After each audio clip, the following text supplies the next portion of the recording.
from Aotearoa, New Zealand and Colorado. I was really lucky to be born in New Zealand, but to be able to live in both places.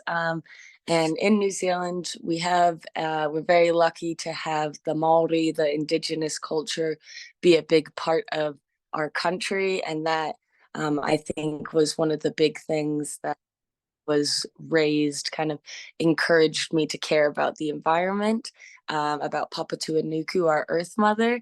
So I'm a special education teacher. That's my other passion. I work with people with disabilities.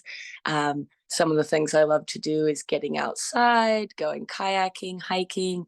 And some of my favorite things that I love about our Earth are the ocean, animals, and the forest. And so those are some of the things that make me want to protect. All right, next one.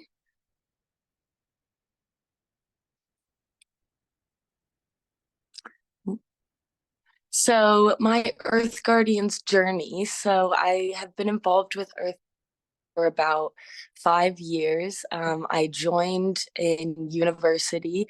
I actually joined the Emmy Scott, our amazing executive director, the crew that she was a part of, and that was awesome, and got to do all kinds of amazing events and really just build a sense of community. One of my favorite ones you can see on the bottom left of this slide.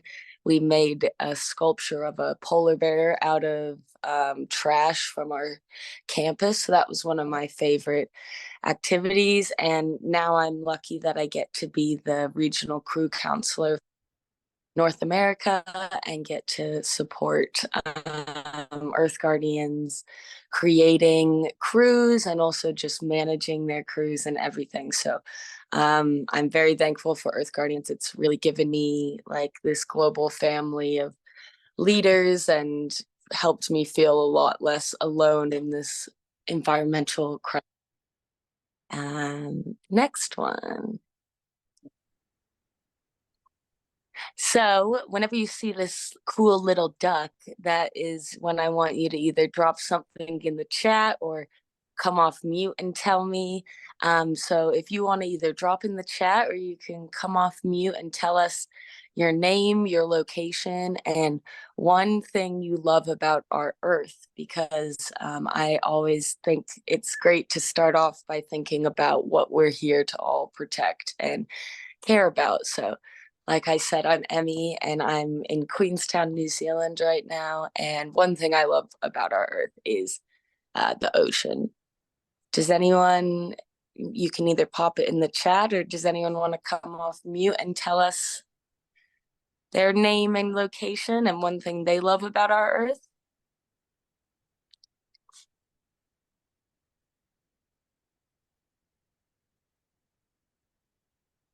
Mujiba, what's one thing you love about the Earth? Yeah, it's a bit crazy, but I will say ocean as well, because every time I go to the sea, those are my favorite moment. I feel like more connected with the earth when I'm on the sea, near an ocean. I love, this environment and this energy and these feelings when I am, closer to the ocean. But apart of that, I can say forests. I do love also forests because, with all those animals and vegetals species. So yeah, it's something that I really love about that. Love that. That's yeah. great. And does anyone else want to share something they love about the Hello. Hello. My name is Arnold Chigu from Africa, Zimbabwe. I love much about insects. I love that. That's awesome. It's are so underrated. Animals, love that.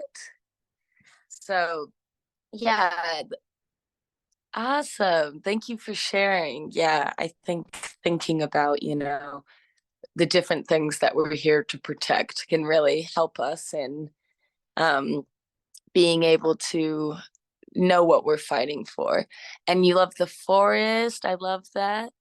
Awesome. Well, feel free to continue dropping in the chat, guys, something you love about the earth or your name or location. Awesome. Next one.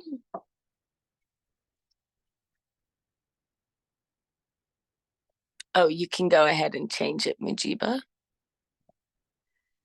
Oh, okay, wait. I'm getting some more. Love forests, green environment, Mother Nature. Awesome. Thank you guys. That's perfect. All right. So next thing, we're gonna begin defining community. So if you want to drop in the chat a few words on how you it could be a couple words, a sentence. How do you define community? How do you describe community? Oh, and beaches, green environment. Love that. So for me, if I could define community in a couple words, I would probably say a group with belonging and a group with identity. Ooh, and another person who loves the sea. I love that. All right, go ahead, Mujiba, and next one. All right, so the best definition that I can kind of come up with for a community is a group of people who have a shared purpose, interest, or goal. So people who a group of people who have something that's bringing them together that they're working towards or that they want to make a difference in or something that they all care about. So that's my that's our overall definition of community that we're going to be talking about today. And next one, Mujiba. And I love it. We've got some more coming in the chat. Trees, mountains, animals. Perfect. You guys are awesome. So as we know, every community is unique, just like every person is unique. Humans are unique, and as humans are unique, is our communities. So there's communities for all different kinds of people. There's as unique and diverse as humans are, so are the amount of communities and the kinds of communities we have. So you can see here that this has got an example of a few different kinds. And then if you go to the next slide, Mujiba.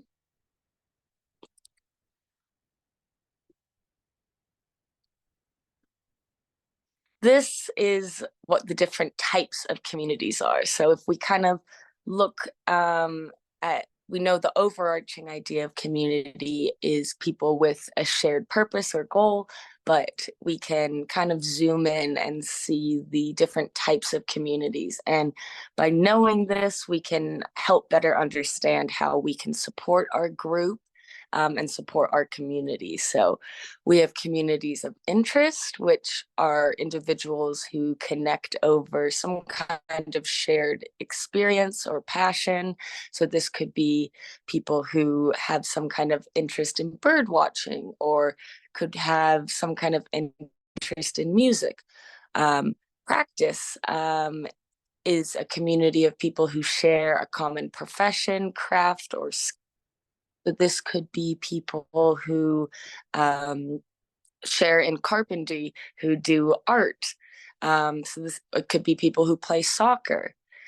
We have communities of place, which are all around geographic locations. So this could be a neighborhood, a city. Some of you guys are coming from California, Colorado, different places in Africa. So you might have communities within those areas to do with your cities.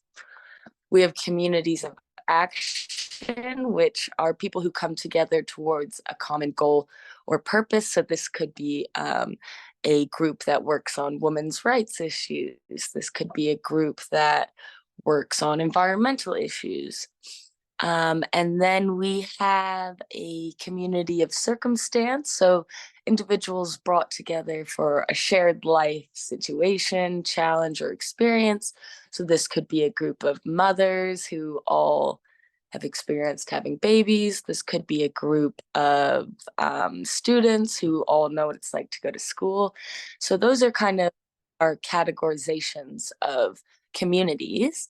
And if you go to the next one, Mujiba, if we were to look at Earth Guardians, we would say is probably a community of interest and a community of action. So we're a community that connect over a shared passion, which is the environment and environmental justice. And we try to take action collectively towards our purpose or goal of creating a more sustainable and just Earth. And I would say also then within Earth Guardians, we have communities of place. So communities that within their areas are, so the Earth Guardians crew, part of that was a community of place as well as a community of interest and action. So again, understanding these things might seem simple, but understanding these can help us better understand what the reasons are for people to come and join our group and our community. Awesome. Next one, Mujiba. So if you want to drop in the chat or come off mute and tell us what kinds of communities are you a part of and what type of community is it? So for me, as well as being a part of Earth Guardians, I'm also of a community of both circumstance and interest and practice, which is adaptive sports community. So helping people with disabilities engage in sports. So I'm a part of that. That's one of my communities. Orthodox Jewish, awesome. So yeah, that would be a community of probably practice and interest, I think. Every week we celebrate. I love that. Thank you for sharing, Sydney. And does anyone else have any communities that they're a part of that they want to share?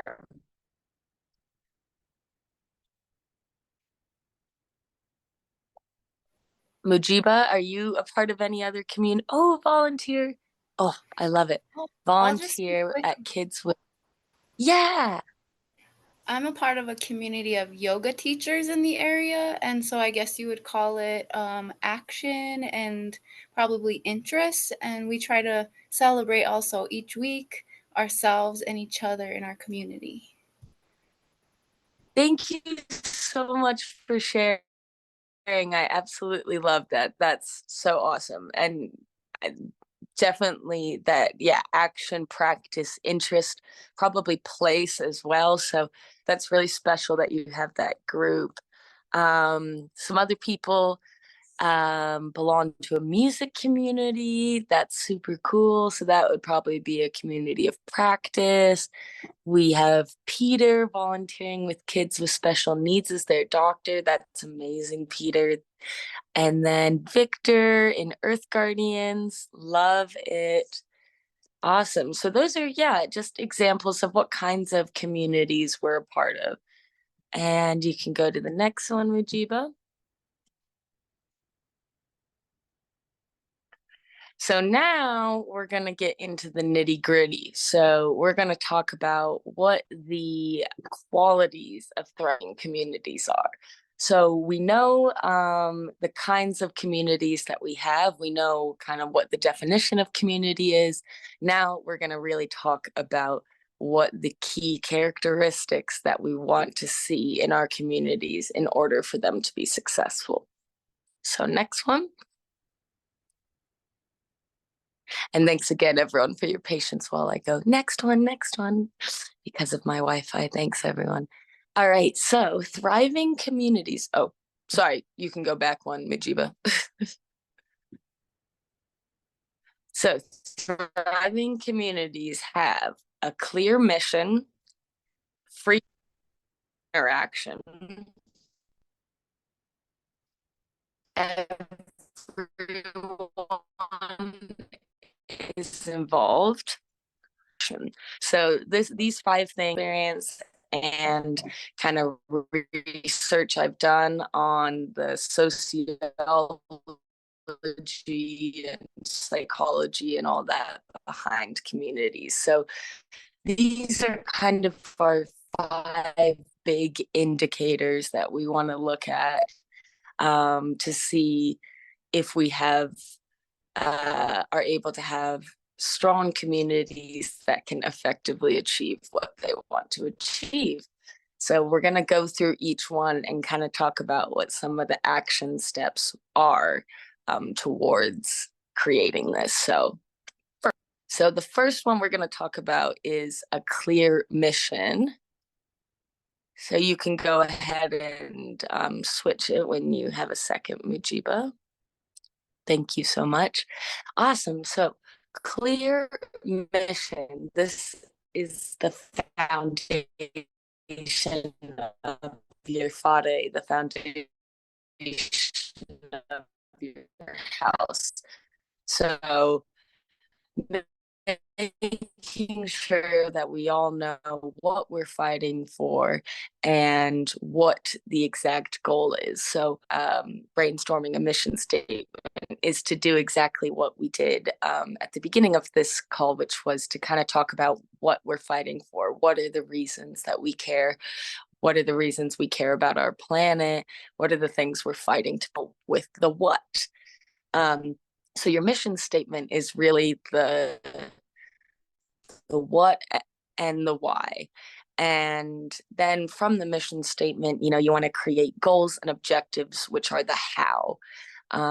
So another good way your values as a group are, and this is helpful for future organizing down the line, understanding what kinds of things everyone values. And when you're setting a mission statement too, you want to come back and revise that and make sure that you're still feeling like you're aligned with it. And that mission statement should be made, like I said, very collaboratively. Everyone should contribute to making that mission statement, and it should be in a place people can either see it or somewhere they can easily access it. And you should be coming back to it and reminding it, because it really helps people know exactly what the goal is. And as you're working on all these different initiatives and things, you can know that there is a greater goal that you're trying to achieve. So that is clear mission. Next one, please. The next one we're going to look at is frequent interaction. So this one is probably what I think is the toughest one, and that is seeing people consistently. So I'm sure a lot of you are the same as me, and that you're in a group, you're in a group with different young people. It might be difficult at times to get people to be able to attend things just because of time constraints. But the big thing is you want to have consistent meeting times on a regular basis. So whether that's every week or whether that's once a month, you want to be really consistent with how often you're meeting, where you meet, when you meet, to really encourage people to make it when they can. And you want to be communicating across various modes about different things. So an example I like to give of this is my crew. We would, communicate about important things going on with our crew, but we would also really talk about different environmental issues that were making us sad that were going on, so that we could kind of have each other to relate to.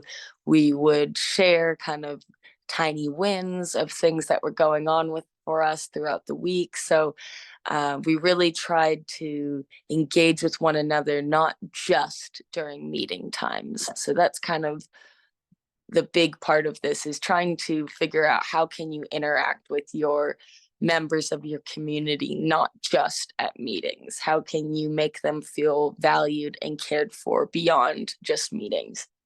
So yeah, getting to know people. So more ideas for this is doing social events. So my crew, we would try once a month to do some kind of social event together. So we would do things like go thrifting together, having a potluck, going and doing an art night together, all that kind of stuff. And another thing, we would do question of the day. Would try to ask people every meeting, some kind of question to get to know them better, and just kind of having conversations as much as we could with people outside of Earth Guardians. Awesome. Next one. So everyone is involved. So this is a very important one. You want everybody in your group to feel like their contributions matter, and that the things that they're a part of matter, and that them showing up matters. So, you want to find a way for everyone to contribute in their own capacity. So that could be, really going strengths, figuring out what are the things that they're really good at, what are the things that they're really passionate about. So it could be something like, for example, we've had people who were really good at doing art. So their whole job was creating our posters or designing our posters. We've had people who were really good at public speaking, and so that was kind of one of their things. I think a big key with this is letting people lead, letting people take initiative, even if it's something that you might not initially think you need, knowing that everyone should contribute what they care about. And a good example of this for my personal experiences, I worked with a girl in one of my Earth Guardians crew who had so many ideas and was so passionate. And I personally just didn't really like some of her ideas, and not because they weren't going towards our mission. I just were like, oh, that's not how I would do it. But they still were relating back to what our mission was. And so at the end of the day, I had to realize I need to let her take initiative, and I need to let her do these things, do these events she wants to do, even though they might not be what I would organize. I need to give her the capacity and the autonomy to be able to do that herself. So letting people take lead, as long as it comes back to your mission at the end of the day, it only continues to build people's confidence in being a part of this. And our next one is clear communication. So this one is also one of the hardest ones, but one of the most important ones. So finding the platforms easiest for your group to communicate. So what is an app or something that people are already a part of that you can get on? So for example, I used to use an app that nobody would go on to try to communicate with my community, and it just wasn't working because nobody would look at what I was sending because no one was on this app. So finding a platform that people are already on that they can easily access, and communicating at regular intervals. So one big thing for this is really looking at communicating clearly after meetings. So doing some kind of minutes or a summary of what your meeting was about, and sending that out at a similar time every week or every month, how often you do meetings, in order to really make sure people are getting the right information. So, and you want to make sure you're communicating consistently, and you're doing it not too big of amounts, but making sure everyone's getting the right information. So like I said, I think my biggest tip for this area is doing some kind of summary of what your action steps are, events you have going on. So that is a big big one. So the clear communication. And then our last one, so you can move to the next slide, Mujiba, thank you. So this one might seem similar to involvement, but let's talk about kind of the difference between involvement and collaboration. So involvement often people are welcomed in the door and they're invited, but they might not have a seat at the table. Whereas collaboration, people are invited in and they have a seat at the table. So in terms of collaboration, this is where we're really looking at group decision making, group feedback, group idea sharing. So not just are people involved in the events you're doing, are people contributing to the ideas and the action steps before that event even happens. So this in this area is where we really figure out if we're able to help people feel like their voice matters and that their contributions matter, not just those of the leaders of the group. So big way to do this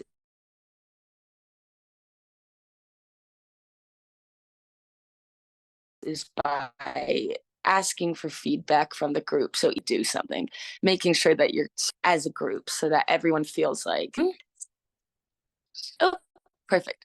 All right, everybody, we're doing great. We have gotten through half of our things. We just have a little bit more to do. We're going to look at a case study. So I'm going to give you 2 examples. Oh, sorry, could you go forward, Mujiba? Thank you.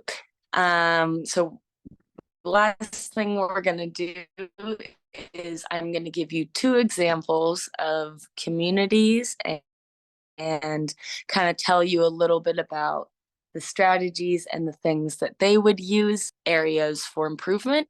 And then we're going to finish up with making an action plan. So really figuring out what we need to do and how we're going to do it. So just to circle back, so we have hopefully ticked off one of our goals, which is defining community and what makes one strong. And now we're really going to be putting things in our tool belt for building community. And so if anyone wants to drop in the chat or come off mute and tell me, what is one of these qualities that we just talked about? Oh, my network isn't good. Thank you for telling me. How am I? Can you guys hear me okay now? Mujiba, can you hear me? Oh, Yes, can you I hear? can hear you. Yeah, I think you can keep your camera off so that we can, hear you more. Okay, Yeah. perfect. Thanks. Awesome. Okay, so yeah, what is one of these areas that you would want to work on with your crew or group? So is it clear mission? Is it frequent interaction, collaboration, communication, involvement? What are one of these areas that we just talked about that you guys would like to work on with your crew or group. I know for me, it was definitely the collaboration piece. I wanted to work on how can I make sure I'm collaborating. So again, the options are clear mission, frequent interaction, everyone is involved, clear communication, or constant collaboration. What are you guys working on? Someone's working on communication. That's awesome. That is a very tough one, but a very, very important one. Action and collaboration, collaboration and communication. Awesome. Love it. Thank you guys for sharing. Action plan. Love it. Clear collaboration, clear mission. Yes. Awesome. Thank you all for sharing. So yeah, we all action, communication, and collaboration, clear mission. Awesome. Great. Thank you all for sharing. Yeah, seems like we all have pretty similar things that we're working on. All right, next one, Mujiba.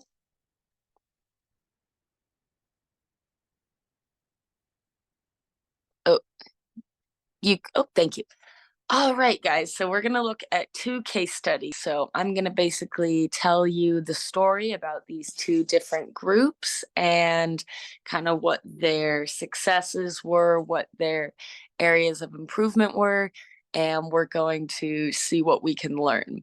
So our first case study is about a passionate high schooler who started an environment club. And she was very passionate about trying to do something for our environment. And she got all of her friends to come to this meeting.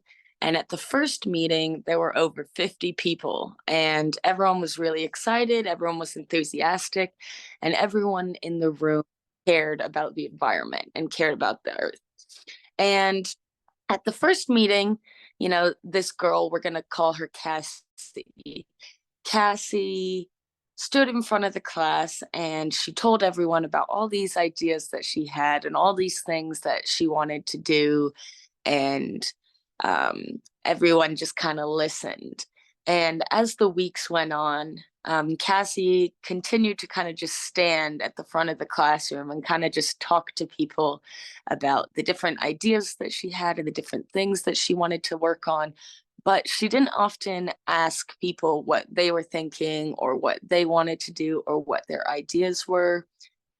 And the other thing is, she started this organization as just a standalone high school environment club.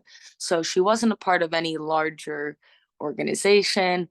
And on that note, didn't create a clear mission statement or kind of goals towards what their group really wanted to do. So they weren't really, they knew they cared about the environment and they knew that they wanted to take action with the environment, but they didn't really know what exactly their specific goals were. And often when other people would have ideas, Cassie would just do all of the work. So she would maybe let other people share ideas, but Cassie would always just do all of the work. She would never delegate. And so there were some that were really successful, and those were the ones that other people kind of took lead of, and not the ones that Cassie just did all the work on. So the most successful projects that happened were the ones that she let people spearhead themselves.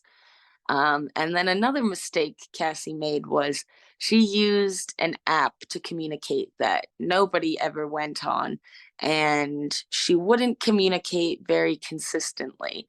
Her only real way of communicating with people was just talking at them and giving them updates during, but not wasn't really giving them summaries of what had happened at a meeting if they weren't there, and was kind of just communicating when she needed things from people, not giving updates and making sure everyone was on. the same page. And so by the end of semester, unfortunately, there were only about 10 people left in this initial group, and they were still able to do some projects, but they just didn't really create the sense of community that they were looking for. So if you go to the next slide, Mujiba. So if we kind of look at this case study, the three big areas of improvement are a lack of collaboration. So Cassie was so excited and passionate about all these ideas, but she didn't stop and ask other people what they thought of them or what they wanted to do. And in terms of different projects going on, Cassie often just did all of the work. So ask other people to help. She didn't delegate tasks. She kind of just, the mission was unclear, so there wasn't a exact clear goal or idea towards what they were working on. They knew what they cared about, but they didn't have a clear mission statement. And the last one is ineffective communication. So obviously the way Cassie was communicating with her group really wasn't helping. And by that, I mean, she was talking at them, not talking with them. And she was using an app to communicate that nobody was on. So those are kind of our three areas of improvement for this particular case study. And next one, Mujiba.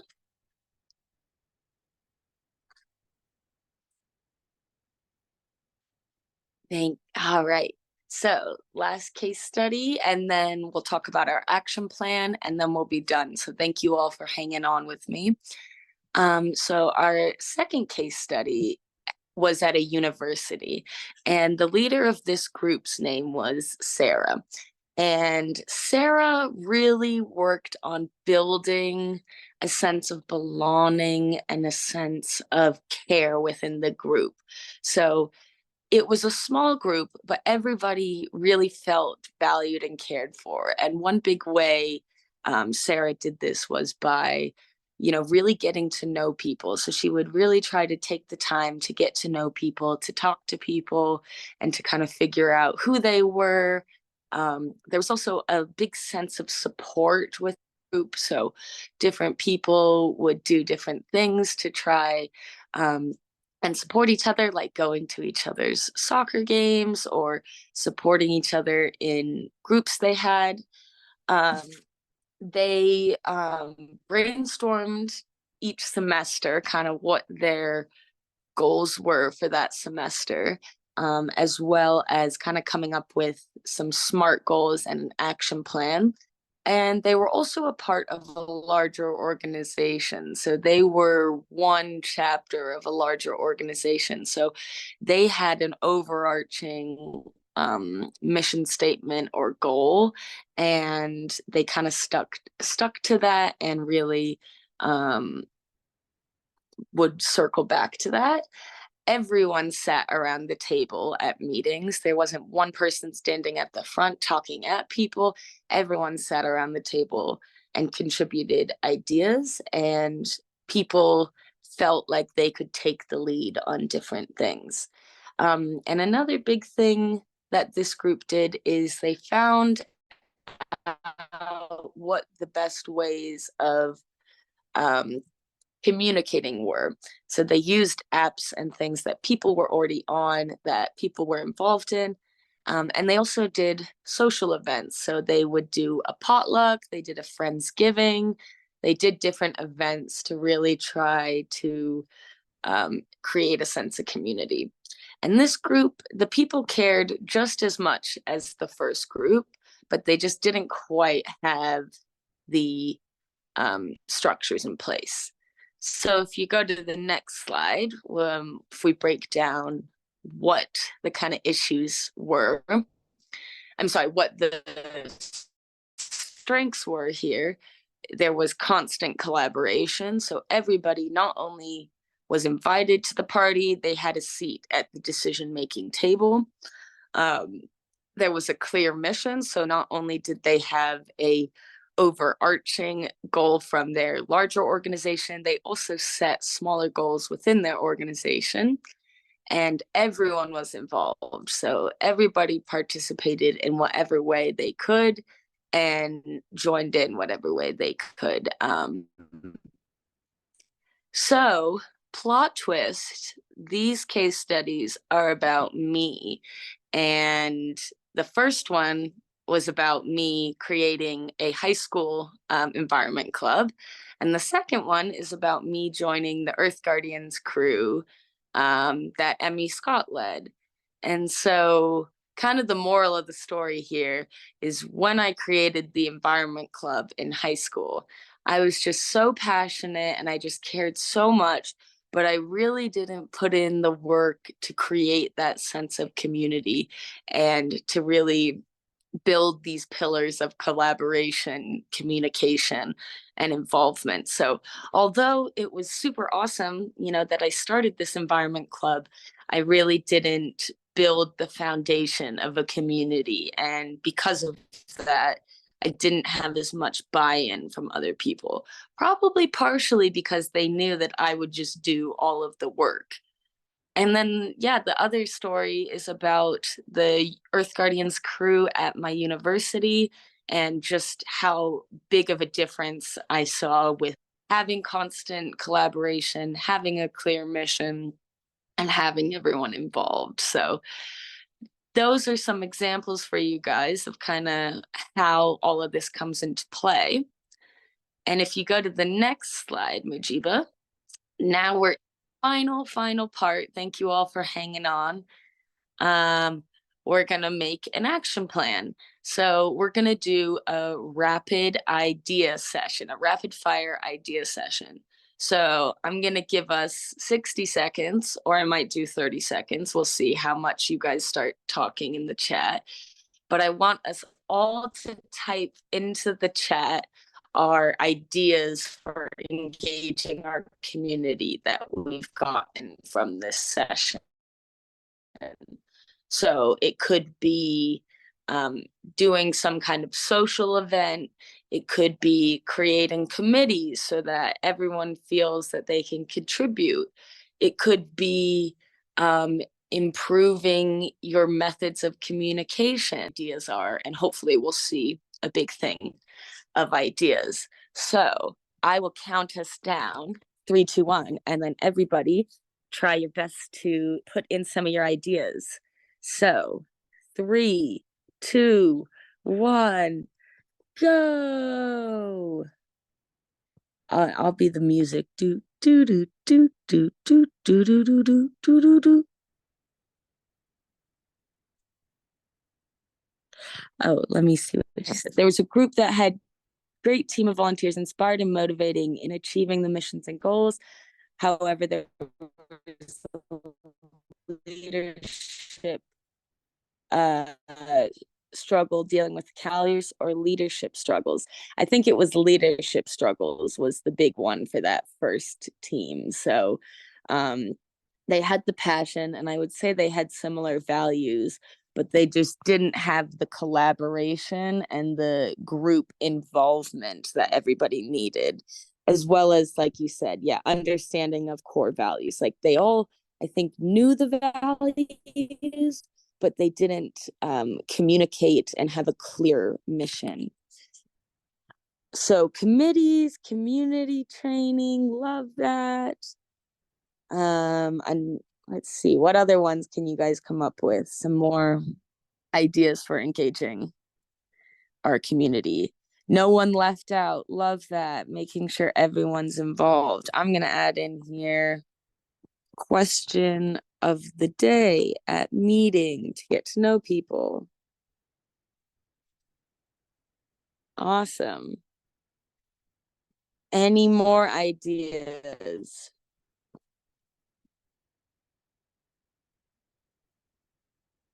Awesome. Well, I'll give you guys a couple more. So doing social events, doing notes from meetings, having a once a month social event, doing some kind of like retreat with your group so that you guys can all get to know each other better. That is some more ideas. All right, and next one, Mujiba. All right, so what is one tool that you guys are walking away with to engage your community? Research and formulation of traditional and organizational values. Victor, that's fantastic. I think that is one of the key things here is really figure out what is your values, how do you want to organize, all of that. Another tool you could be walking away with is group brainstorming. So really doing brainstorming as a group to ensure everyone feels involved. Majiba, do you have any tools that you're walking away with? Yeah, I have such a number of tools, but the very first one I would like to share will be, having time to do team building, team bonding. Because many times we all focus on, activities, focus on our objectives, focus on the work we need to do to create the impact, like to create solution to the climate justice, to the environmental protection. But we really forget some time to create time, to have time within our community members, our community leaders, to create, really this connection, to really get to know each other, to, have time playing some social games. During those kind of activities, you get to know more about your community members' qualities, their visions, how you can involve them on activities, and how you can value each one of your community members to really create the impact, to let them feel very valued, and let them show their knowledge and express their self within the community. So I think it can be a very good tool to implement within a community. Yeah.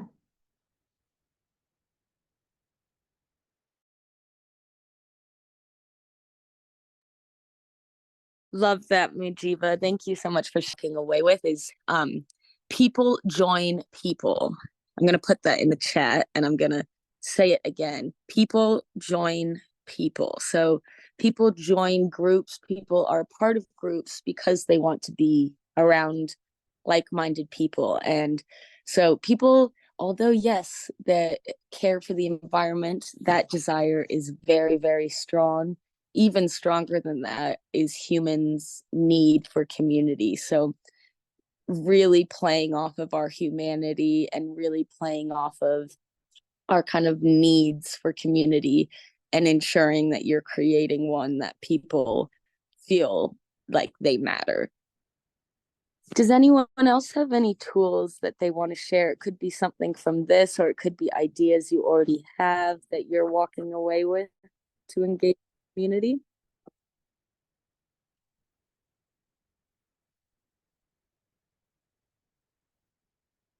Awesome. All right, you can go to the second to last slide, Mujiba.